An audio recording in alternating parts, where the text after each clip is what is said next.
एक खूबसूरत से जंगल में लड्डू चिड़िया और मोती चिड़िया रहते थे। वे लोग बहुत गरीब थे।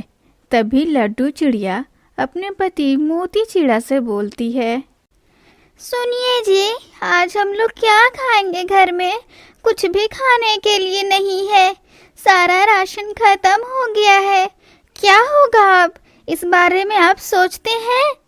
अब क्या होगा? घर का राशन कल से ही खत्म हो गया है। अब तुम ही बताओ लड्डू, मैं क्या करूं? कुछ दिनों से लगातार बारिश हो रही थी। ऐसे में मैं बाहर नहीं जा सका तो कमाई भी नहीं हो सकी। इसके वजह से घर में कुछ लाभ ही नहीं पाया मैं। ऐसे में घर परिवार कैसे चलाऊं मैं? मुझे कुछ भी समझ में नहीं आ रहा है। मैं क्या करूं? देखिए जी, आप टेंशन मत लीजिए, वरना आप बीमार हो जाएंगे। एक काम कीजिए मोती जी, मेरी माँ ने मेरी शादी में जो गहने दिए थे मुझे, इसे बेच कर आइए। इससे हमें कुछ पैसे ज़रूर मिल जाएंगे, तो हमें इतनी दिक्कत नहीं होगी। कुछ महीने तक अच्छे से घर चल सकेगा। मोती जी, आप मेरे गहने को बेच दीजिए। नहीं लड्डू, मैं तुम्हारी माँ के दिए हुए गहने नहीं बेच सकता। ऐसा तुम तो मत कहो लड्डू चिड़िया, मैं नहीं बेचूंगा, भले ही हमें कुछ दिनों तक और भूखा रहना पड़े। देखिए जी, ऐसे तो हम लोग भूखे ही तड़प तड़प कर मर जाएंगे। इसीलिए मोती जी, जो मैं कह रही हूँ वो कीजिए आप। मेरे गहने हैं उसे बेच दीजिए मोती जी, वरना हम लोग भूख से ही मर जाएंगे। इतना कहकर लड्डू चिड़िया अलमारी से गहने लाकर अपने पति को दे देती है और मोती चिड़ा मजबूर होकर उसे बाजार में बेचने चला जाता है। वो गहने एक चील साहब को बेच देता है और आते समय घर के लिए राशन भी लेते आता है। फिर दोनों खाना खाकर सो जाते हैं। फिर सुबह हो जाती है। तभी मोती चिड़ा अपनी पत्नी लड्डू से पूछता है, क्या हुआ लड्डू, तुम कुछ बोल क्यों नहीं रही हो? सुनिए जी, दरअसल बात ये है कि आज सवेरे सवेरे मेरी दीदी का फ़ोन आया था। दीदी बोल रही थी आज शाम को वो आ रही है हमारे घर पर। आज शाम को दीदी हमारे घर आ रही हैं और आप तो जानते ही हैं दीदी की शादी कितने बड़े घराने में हुई है। वे लोग अच्छे अच्छे भोजन खाते हैं। अगर दीदी हमारे घर आएगी तो हमारे तो इतनी हैसियत ही नहीं है कि हम अच्छे से उनका खाना खिला सकें। लेकिन फिर भी आप बाज़ार से अच्छे अच्छे सब्जियां और अच्छे अच्छे कुछ फल लेते आइएगा ताकि मैं दीदी को खिला सकूं। तुम तो जानती ही हो लड्डू, हमारे घर की हालात कैसे हैं। हमारा घर बहुत मुश्किल से चल रहा है, इसलिए घर में जो कुछ भी है उसी में से गुजारा कर लेते हैं हम लोग। उसी में से तुम अपनी दीदी को भी खाना खिला देना, समझी? मैं काम पर चलता हूँ, अब देखता हूँ आज काम मिलता है या नहीं। इतना कहकर मोती चिड़ा काम की तलाश में चला जाता है और इधर लड्डू चिड़िया अपनी दीदी के लिए दाल चावल रोटियां और सब्जियां बनाने लगती है। फिर शाम होने वाली थी, इसीलिए लड्डू चिड़िया घर के बाहर ही अपनी बहन का इंतज़ार कर रही थी कि तभी लड्डू चिड़िया अपनी बहन को हेलीकॉप्टर से आते हुए देखती है। दीदी, तुम्हें देखकर मेरा दिल बहुत खुश हो गया। कितने दिनों बाद आई हो। बहुत दिनों बाद मुलाकात हुई तुमसे दीदी। कैसी हो तुम दीदी, बताओ ना कुछ। अरे लड्डू, बड़े लोग कैसे रहते हैं ये तो तुम्हें पता ही होगा, है ना? इसीलिए बिना देरी किए जल्दी से एसी ऑन कर दो। बहुत गर्मी लग रही है यहाँ, और तुम्हें तो पता ही है मुझे बिल्कुल भी गर्मी बर्दाश्त नहीं होती। लेकिन दीदी, मेरे घर तो एसी है ही नहीं, कहाँ से एसी चालू करूँ दीदी? आप बैठिए ना, मैं आपको हाथ वाले पंखा कर देती हूँ दीदी। क्या क्या बोली? पंखा करोगी तुम? और एसी भी नहीं है? मोती चिड़ा कोई काम नहीं करता है क्या? इतनी गरीबी क्यों रखी है घर में? क्या तुम्हारा पति काम नहीं करता है? अभी भी मोती मजदूरी ही करता है क्या? मैंने तुम्हें कितनी बार समझाया है लड्डू कि इसे कोई अच्छे से बिजनेस में लगा दो, लेकिन तुम कहाँ मेरी बात सुनोगी? तुझे पता है कालू कितना अच्छा बिजनेस करता है, जिससे हजारों के फायदा होते हैं एक दिन में। लेकिन दीदी, आपको तो पता ही है बिजनेस करने के लिए हमारे पास पूंजी ही नहीं है। तुम मुझे ही ये सब क्यों कह रही हो? दीदी, मैं इस टूटे फूटे घर में ही बहुत खुश हूँ। मुझे बहुत मानता भी है मोती चिड़ा। हमें किसी चीज़ की इतनी भी दिक्कत नहीं है दीदी। हमें जीने के लिए सबसे ज़्यादा मान सम्मान और प्यार की ज़रूरत होती है, जो मुझे मेरे पति बहुत देते हैं। दीदी, मैं बहुत खुश हूँ मोती जी के साथ। आओ दीदी, अब कुछ खाना खाते हैं। इतना बोलकर लड्डू चिड़िया अपनी बहन को खाना देती है और रूखा सूखा खाना देखकर नैना और भी ज्यादा गुस्सा हो जाती है। क्या तुम बेवकूफ हो? मैं तुम्हारे यहाँ ये रूखे सूखे खाना खाने आई हूँ क्या? मेरी बेइज्जती कर रही हो तुम। जब हैसियत ही नहीं थी तो मना कर देती, नहीं आती मैं यहाँ। तुम्हें पता है मेरे घर के नौकर भी इस तरह का खाना नहीं खाते हैं।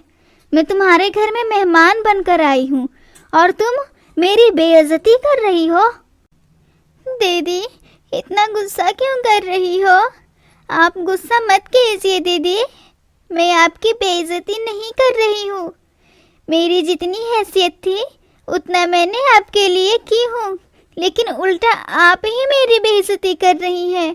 मेरे पास जितनी क्षमता थी मैंने उसके अनुसार आपको खाना खाने के लिए दिया, लेकिन आप मेरी गरीबी का मजाक उड़ा रही हैं। मैं सोची थी कि मेरी दीदी आ रही है, हम लोग अपने सुख दुख की बातें करेंगे, लेकिन नहीं, उल्टा आप मेरा मजाक उड़ा रही हैं।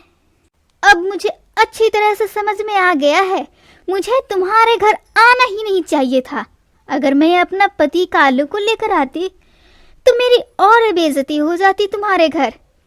तुम्हारे घर की ऐसी हालत देख कर के तो मुझे घिन आ रही है, घिन। अगर कालू होता तो यहाँ एक पल भी नहीं रुकता। तुम अपने घर में ही रहो, मैं अपने घर जा रही हूँ। इतना कहकर नैना अपनी बहन के घर से पूरे गुस्से में अपने घर चले जाती है। शाम होने पर मोती चिड़ा अपने घर पर आता है। क्या हुआ लड्डू, तुम रो क्यों रही हो? क्या तुम्हारी बहन अभी तक नहीं आई? बोलो ना लड्डू, क्या बात है, तुम इतना रो क्यों रही हो? फिर लड्डू चिड़िया अपने पति को सारा बात बताती है, जिससे मोती को भी बहुत तकलीफ होता है। फिर कुछ महीने ऐसे ही गुजर जाते हैं और एक दिन नैना चिड़िया से कालू कौवा कहता है, नैना, आज मुझे ऐसा लग रहा है कि आज मैं काम पर नहीं जा सकता हूँ। मेरे सीने में तेज दर्द हो रहा है नैना। ये आप क्या कह रहे हैं कालू जी? चलिए, मैं आपको इस जंगल के सबसे बड़े डॉक्टर के पास ले चलती हूँ और आप वहाँ के इलाज से बहुत जल्दी ठीक हो जाएंगे कालू जी, आप टेंशन मत लीजिए। तभी नैना कालू को जंगल के सबसे अच्छे डॉक्टर के पास ले जाती है। डॉक्टर कालू का चेकअप करने के बाद कुछ दवाइयाँ लिख देते हैं। नैना वह दवाइयाँ समय से दिया करती थी। ऐसे ही कुछ दिन बीत जाते हैं, लेकिन फिर भी कालू ठीक नहीं हो पाता है। धीरे धीरे उसकी तबीयत और खराब हो जाती है, जिसके वजह से नैना अपना सारी प्रॉपर्टी और गहने बेच देती है और कालू के इलाज में सारे प्रॉपर्टी वाले पैसे और गहने के पैसे लगा देती है। बहुत कोशिश करने पर भी कालू ठीक नहीं हो पाया था और एक दिन उसकी मौत हो जाती है। अब मैं क्या करूँगी? हाय रे मेरी फूटी किस्मत, अब मेरा क्या होगा? मैं तो इतना कहकर नैना चिड़िया भीख मांगने के लिए चली जाती है। जंगल में पक्षियों से भीख मांगती है, जंगल के पक्षियों ने तो कुछ दिनों तक उसकी मदद की।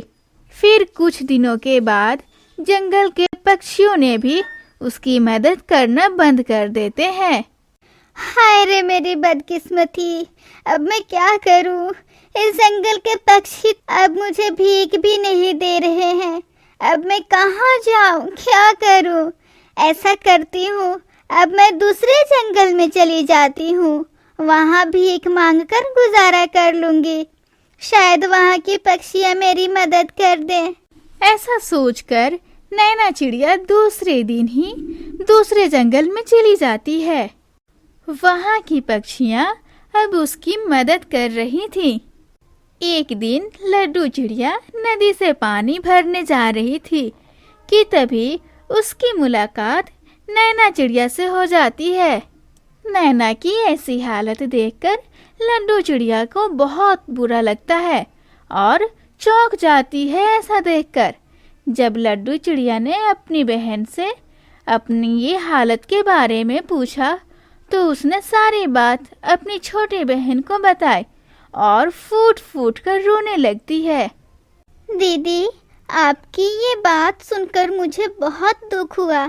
दीदी, आज से आप भीख नहीं मांगोगी। आज से आप हमारे घर हमारे साथ ही रहेंगी। हम लोग जो खाएंगे वही आपको भी खिलाएंगे। दीदी, चलिए अब मेरे घर चलिए।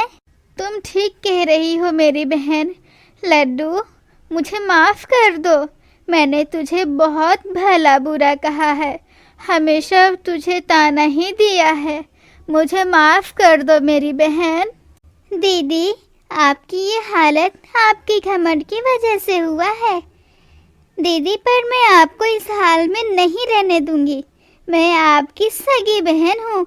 मैं आपको माफ़ कब को कर चुकी हूँ। अब चलिए दीदी, अब हमारे घर चलिए। इतना कहकर लड्डू चिड़िया अपनी बहन नैना को लेकर घर चली जाती है और हमेशा अब मिलजुल कर अच्छे से दोनों रहने लगते हैं। दोस्तों, इस कहानी से हमें ये सीख मिलती है कि हमें कभी भी धन दौलत पर घमंड नहीं करना चाहिए, क्योंकि धन संपत्ति आपसे कभी भी छीन सकते हैं।